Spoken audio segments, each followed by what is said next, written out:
I say generous in and also patient. So because my grandma sometimes would just talk to Ping, and because we have a good relationship as well, just talk to Ping when she's not supposed to, then we have to redo the scene in a sense. But I think that was some of the quirks, like breaking the fourth wall and things like that, also were also included in the film. So I think it was a very natural process for me, at least. For everyone else, I think it's just for them getting them to be comfortable with Ping being there. Then only after that, then we started talking and stuff, and those are the scenes that were included in the film. Melting Pot, a global podcast series hosted by Payal, connects guests who have inspiring stories and reaches out to a multicultural audience over 52 countries. Guests are diverse, such as celebrities, entrepreneurs, travelers, and many more who've had a turning point in their lives and moved over to a holistic lifestyle. Follow us on YouTube, Spotify, Apple, Google Podcasts, social media. Hi, everyone. Today I am in conversation with Opera Tang. Opera stars in Baby Queen, which is a film that's being screened at the Singapore International Film Festival. With her striking Teochew looks, as you can, those who are actually viewing this can see, and her, opera-inspired makeup. She has been making waves on the local drag scene in Singapore since her debut in 2020. Thank you so much for joining me today, Opera. Thank you so much for having me, Payal. And yeah, it's really an honor to be on this podcast. It's actually one of my first interviews about the movie that I'm having in Singapore. So I'm really excited to be here. Great. And I'm excited to hear all about not just the movie, but also about you. And I'm sure you have a very interesting journey to share with me, my listeners and viewers. So I just wanted to start off by asking you, is performing something that you've always loved growing up? Yes, funny how you should ask that, because I think my first interaction with the arts would be when I was in, I think, primary school. Actually, no, it was in kindergarten. I wanted to join the graduation dance troupe, but then I was not allowed to join because apparently I was too short or too skinny to join, and everyone else. But I was a dancer, so I was really quite irked that they didn't select me. But when I joined, I think gymnastics and Chinese dance primary school, that's when I really fell in love with performing on stage and get honing the craft and the discipline and everything. So I think that kind of like sparked something in me in my journey to what I am today, whatever I am today. But yeah, I think then there was something that like ignited in me that I liked performing and I liked being on stage. I like the attention, essentially. Yeah, no, Yeah.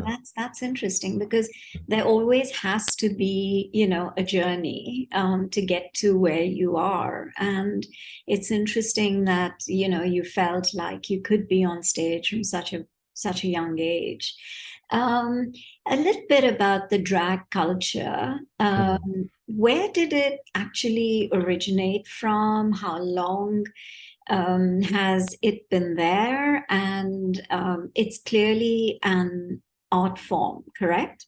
Yes, I would say drag is not a monolith, and but the modern understanding of drag today would maybe have taken roots in the early 1900s, but it has existed throughout human history, I feel, in different forms. So, for example, in Chinese opera, which I take a lot of inspiration from, drag has always been, how to say, a part of the art form, because whether it's because of societal pressures, because women couldn't read and write because of the legislation at the time, or because men and women couldn't mix, so men had to play female roles or women had to play male roles. So in that sense, a drag was already being performed, but not really as a political statement, but in theater. So I think in the West also, in Shakespearean theater, when women couldn't read or write scripts, men also had to play those female roles.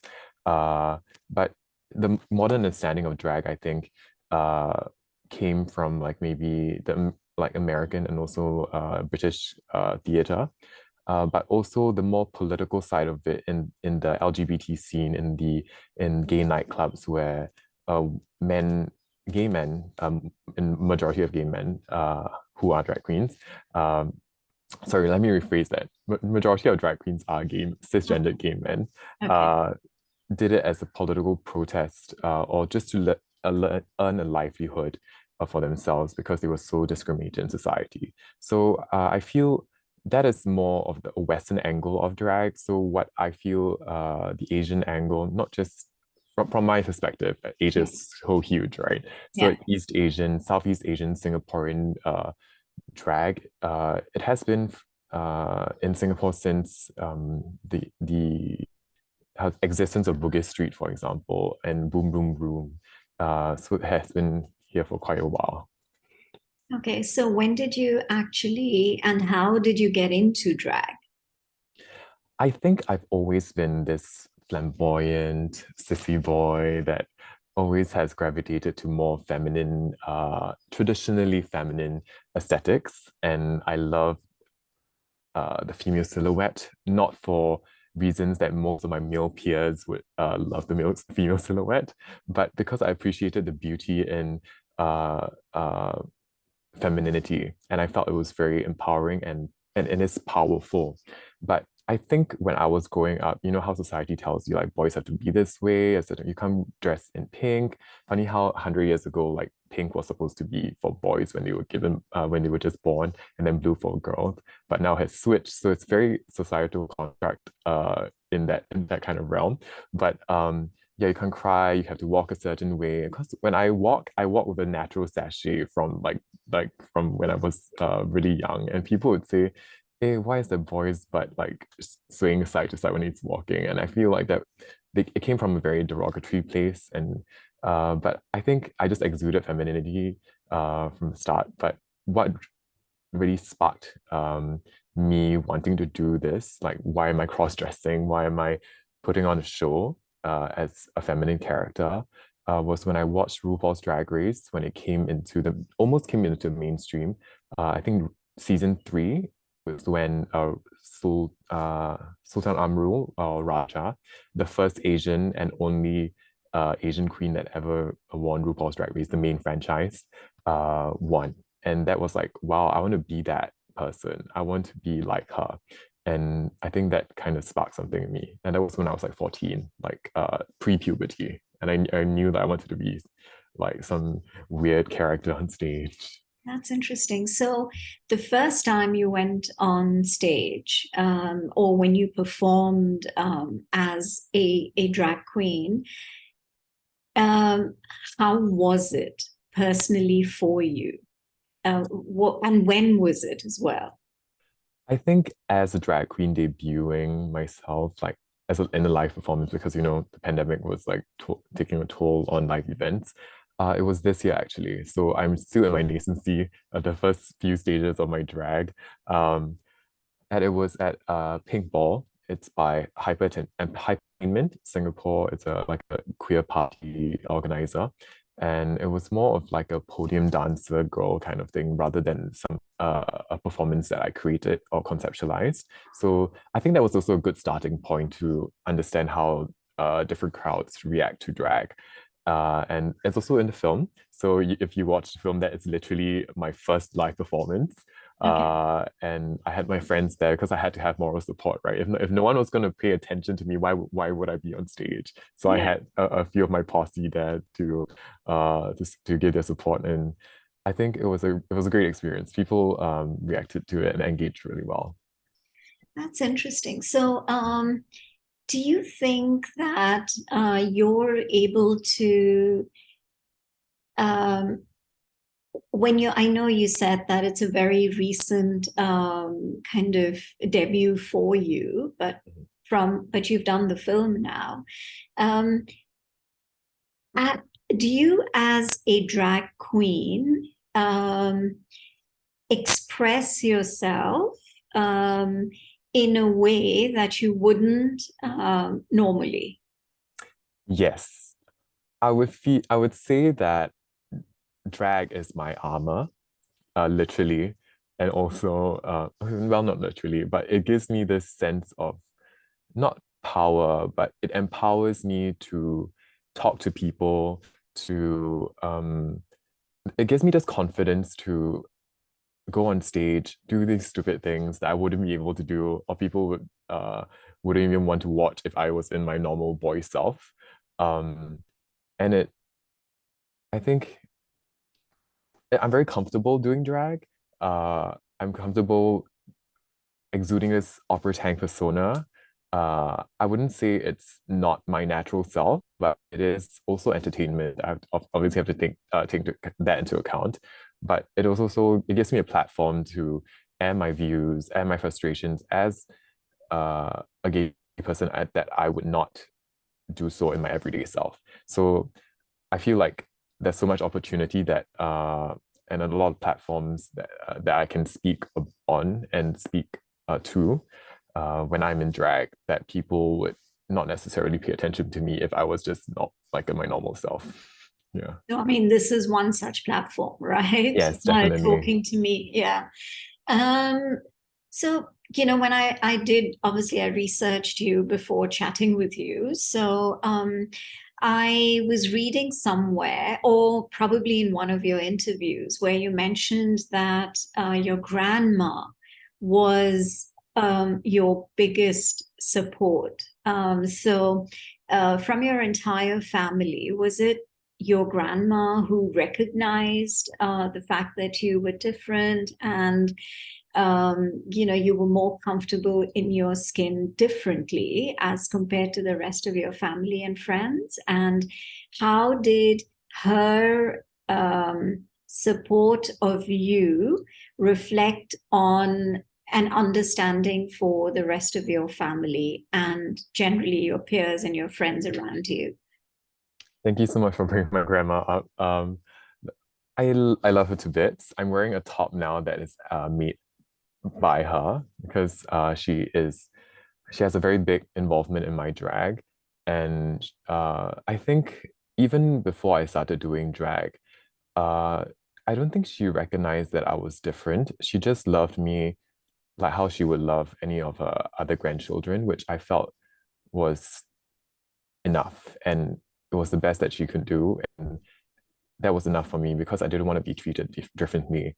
Yeah. Obviously, children have to have their own needs and everything, but when I gravitated to her because she was a seamstress for 50 years until she retired, and she still helps me like alter my clothes and everything. But when I was younger, I remember this one thing. I was watching rhythmic gymnastics at the Olympics. Was being broadcast on TV, and I love that ribbon thing that they held the stick. And I was like, Amma, could you make this for me? I would then and the next day she gave it to me, this long ribbon with the stick on the end, and I just ran all around the house with it. I was so happy. I think I think that interaction, and obviously because she cooks for me and everything onwards, I love her not because she gives me this attention and she just gets into my wants, but because she understands that it makes me happy and I love her to bits for it. Um, and and because of that, I would definitely I would give my life for her. And in drag also, she doesn't question like why I want to do drag. She just does it. I think she just gets it. And there's no judgment, I think, as compared to my other family members, like yeah, just my other family members. And I think that is real like unconditional love, as cheesy as it may sound. But without her, I think would have been able to take those first steps into doing drag. Um, and yeah, and you said she was my biggest supporter. I think she still is my biggest supporter. Yes. Okay, now let's move on to your movie, Yes. Baby Queen. What is it that, firstly, how did the film come about? And secondly, what is it about the movie or the film that you would like to share with me, my listeners, viewers, everyone? So Baby Queen came about, I think it's just a coincidence of chances because um, Lei Yunbing, the director, approached me. He wanted to do a documentary. I think at the start, he wanted it to be a series. It wasn't planned to be a movie or feature length film at the start, but it just evolved into that. And I think he was researching and looking at the Singapore drag scene as well. And because I don't think a feature film length documentary about drag in Singapore has ever been done. So this, I think, maybe like the inaugural one. I'm so happy to be part of that, and I'm thankful for Director Lei, for my involvement in it as well. So we just struck up a conversation, and we just talked about all the possibilities, and this went on maybe for just a couple of weeks, and he we actually initially decided to have maybe a few characters, a few personas to represent, the spectrum of Singapore drag. But because being the first film about drag in Singapore, he wanted it to be the angle to be more of an introduction to what a drag queen is, and also to humanize what a drag character, a drag persona on stage, if that is something that the drag queen wants to do. So I think that I was very aligned with what I wanted to also portray as an artist, and to show audiences that drag queens are people too. It's just another profession, it's another form of art. That's how they express themselves. And the way I call him affecting Ping, because it's quite weird for me to call him Lei. Ping decided to create this narrative of a dichotomy, in a sense, between my drag persona and my everyday self, and also to show like what drag queens do, like in the day and in the night, and like in their spare time and with their family. I think it's really just my life in a 60-minute like teaser. um and it's really, when I started out, I was like, why me? What type of material can I give Ping to work with to create a feature-length film to submit to film festivals? And also, um, I knew his past works, like some women, when he was like the cinematographer, the director of photography, and also I Dream of Singapore. Uh, the way he shoots things is very, he doesn't give you uh context, but he puts you in the how to say, like as a third person, as a person in the scene, watching and viewing the things going on. So I think me now articulating this isn't very eloquent, but when you watch the film, I think you'll totally get it. But yeah, so when I loved how he portrayed his son, and um I felt like I was in good hands if he was to portray my life, and it wasn't going to be some derogatory thing. It really uplifts and puts LGBTQ persona, in this case me, in a good light. And I felt that was very something that I wanted to do. Also because I was a new drag queen, I was very naive. I was like, any opportunity that came my way, Yeah. yes, And I would. also I think you would therefore be a lot more open to and natural, Mhm, and open to sharing as well, mhm, because you're very new in terms of this kind of an experience. So probably he is, and given his past, directorial kind of films, I think there is that sensitivity which he probably wanted to make sure that he didn't lose and he was able to capture. And so it is your personal journey, right? Which is what makes it such a fascinating film to watch. So what next for for Opera Tang? well, I think I haven't been dealt the cards yet, and I'm open to a lot of opportunities. But I feel now that the film has like been released, and like through this documentary, actually, I think Ping has given me a lot of advice, and um all the outlets that I can also hone my craft. I think there are a lot of things that Opera Tang can also venture into. I think the first few things that I want to do is perform more, because that a lot of opportunities were taken away because of the pandemic. And I think I'm very fortunate to have been contacted by the local drag scene mamas, like Becca from Riot, a drag show, and also other platforms like Cabaret. It's another singing cabaret LGBT event as well. So I think I would love to perform more and also use support causes that are very relevant to the LGBTQ community, like Action for AIDS, for example. I think Quavery has has a part to play in that in their fundraisers, and also maybe some activism as well. I feel like that's something that I want to like slowly inch myself into. So I'm still getting to know the groups like Indignation, and just attending their talks, and also see how I can contribute as well. Contribute my voice, contribute my platform as a drag queen on social media, that kind of thing, like in my own little way, but not so much as a spokesperson as of now, because I feel like I need to educate myself a lot more, and that never ends. So I think those are the few outlets that I feel are just in my near career path, you know.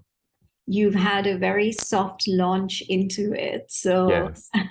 so I think that could be a very interesting journey for you as well. So, I mean, there's a lot, I think, for Opera Tang ahead, and I wish you all the very best. And I've really enjoyed talking to you. The 33rd edition of the Singapore International Film Festival continues to drive a new agenda for change.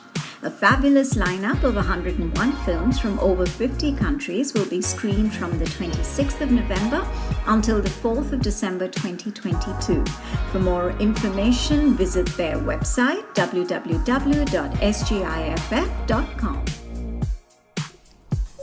For more weekly conversations, do listen to Melting Pot on Spotify, Apple and Google Podcasts. Follow us on YouTube and on Instagram at Podcast Melting Pot. So until the next episode, this is Payal signing off.